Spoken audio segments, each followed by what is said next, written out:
I'm Kristin Omdahl with Red Heart Yarn. In this video, I want to talk to you about different ways of working in the round. You can either work in rows in flat fabric and then join them into a round at the end, or you can work in the round as you're knitting. And there are a few different types of tools you can use to do that.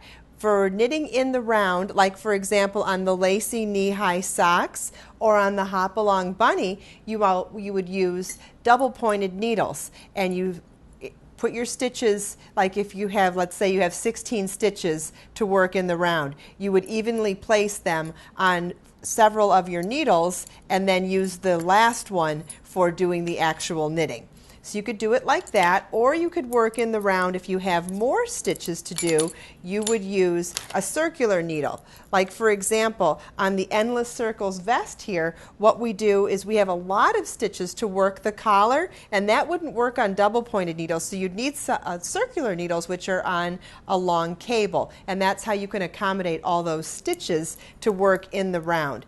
Now another way you can work rounded fabrics is something like this Valentine Mug Hug, and what that is you work in rows back and forth, and then when you're done with your fabric you can sew a seam right here and then make the button loop for a button on the opposite side, and then it ends up being in the round. And that's the way sometimes hats are worked too. They'll be worked in rows and then you seam at the end. And one tip to remember is when you're choosing a pattern, if you want to know if it's worked in the row or round, the easiest way to find that out is to just look at how the line by line instructions are written. If it says row, it's only going to be worked in rows, and if it says round, it's going to be worked circularly in the round. Those two words are not interchangeable in knit patterns. They do specify how you're going to be knitting.